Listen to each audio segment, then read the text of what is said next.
This is the chocolate chip cookie recipe for 7th grade FCS.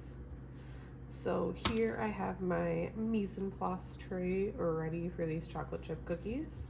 Remember, mise en place means everything in its place. So it is just getting yourself ready to bake by having everything measured out, ready to go. It's making you a more efficient baker that way. So what I've got here in my big bowl that I will mix everything in, I've got my 2 sugars. I've got a third of a cup of brown sugar and 2 tablespoons of white sugar. Got my 4 tablespoons of butter that I'm just gonna go ahead and open up and mix in with my sugars, because that's where we're gonna start with that. The thing I will mix in next is my 1 tablespoon of egg and half a teaspoon of vanilla here. And then in the last bowl, I've got my what will be my flour mixture. It is 1/2 cup of flour plus 2 tablespoons of flour. It is 1/4 teaspoon of salt, 1/4 teaspoon baking soda, and 1/4 teaspoon baking powder. And then lastly, I will have my chocolate chips. This is 1/3 cup of chocolate chips. I will bring these around for you, so do not look for them on the ingredient table. Okay, so when I get back to my station, first thing I'm going to do is quickly take my spoon and mix up my flour mixture. That way when I go to mix it into everything else, that baking soda, baking powder, and salt is incorporated throughout, so we don't get any pockets of any of those ingredients. Okay. That's ready to go. So first thing I'm going to mix is my 2 sugars and the butter. So I'm gonna grab that bowl. All right, I'm gonna smash down my sugars and mix those together a little bit before I start trying to get the butter mixed in there as well. When you are mixing up your cookies, you are mixing them by hand. I am going to suggest that you do use a spoon. Don't try to use the whisk. Don't try to use a fork. Things are gonna get stuck in the whisk or in the fork tines, and then you're gonna get frustrated. If we use a spoon, we can just use the back of the spoon to smash that butter down, and then we can start mixing, smashing and mixing into the sugars. So this process is called creaming the butter and the sugar together. That is just mixing those together. We do want to try and incorporate some air into this butter as well. So when we would mix these with a hand mixer, you would want to make sure that it's nice and light and fluffy. We are going to do our best to make it that light and fluffy as we mix with the spoon. Okay, so if you notice, as I'm smashing and mixing, I am also scraping the bottom every now and again, just to make sure I am getting that butter up off the bottom of the bowl, and then getting it mixed in with that sugar. The big thing here is, like I said, getting everything evenly mixed. That way when we mix everything else together later, we don't have any big chunks of butter that are going to melt out of our cookies, and we don't have any chunks of sugar that are going to make some caramel within our cookies.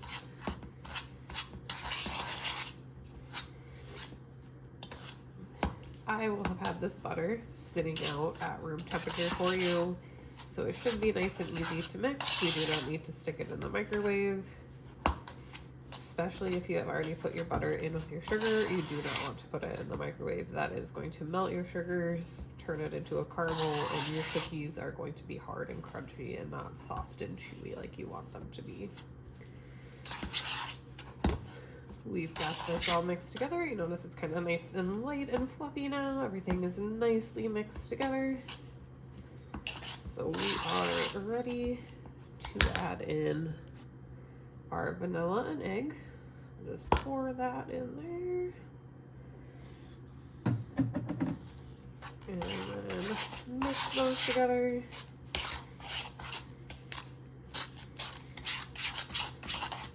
Again, trying to get this mixed as best as we can.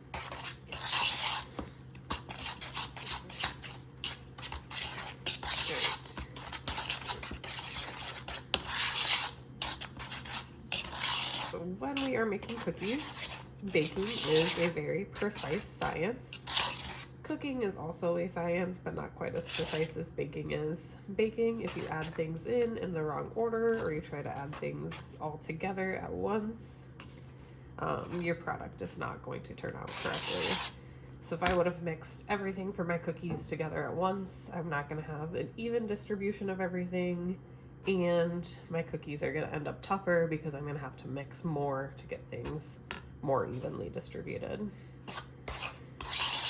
So I've got that egg mixed in. It looks like I've got pretty well mixed. I don't have any huge chunks of butter that I have to worry about. Everything looks fairly uniform in size.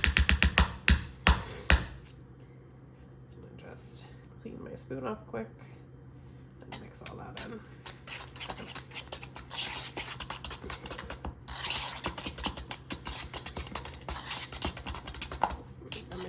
A little bit faster and a little bit more.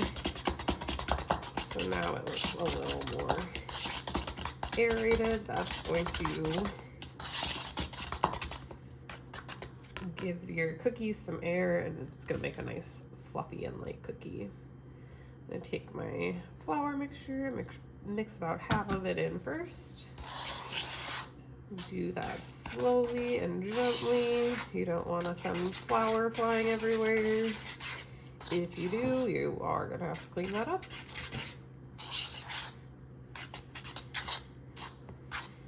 Make sure that's mixed. Make sure you don't over-mix your cookie dough. Over-mixing your cookie dough is another way to get tough cookies.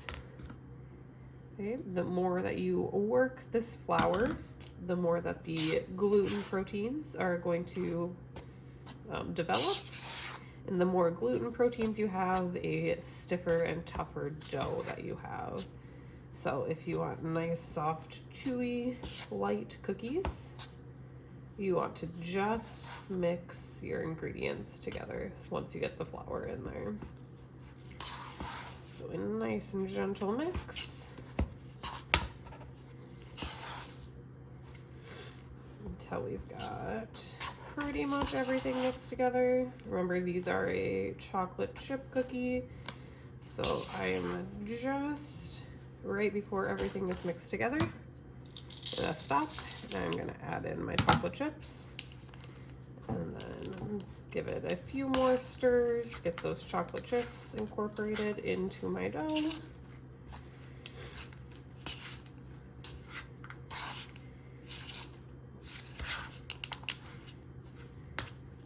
This flour is also a bread flour, so it is not as fine of a grind of flour as an all-purpose flour, meaning that it does absorb more of that water content, and why we've got a little bit shaggier looking of a dough here, which it's still going to turn out fine, but we do have to watch and make sure that I don't overmix because it is not the right type of flour. So I've got that mixed. I'm going to make a big dough ball out of this. And then I'm going to shape my dough into 6 individual cookie dough balls.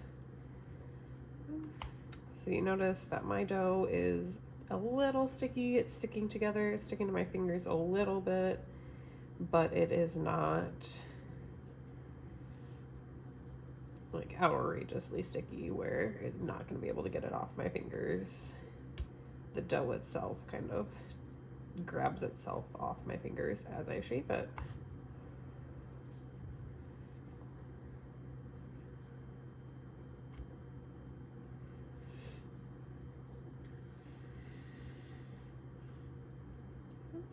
I did not very evenly shape those, but that's okay. Okay. So at this point, after you have your dough balls shaped, you are going to put them in a Ziploc bag with your name on it and your class period, and put them in the fridge overnight, and we will bake them tomorrow. So when you come back in on day 2, you will grab your cookies out of the fridge.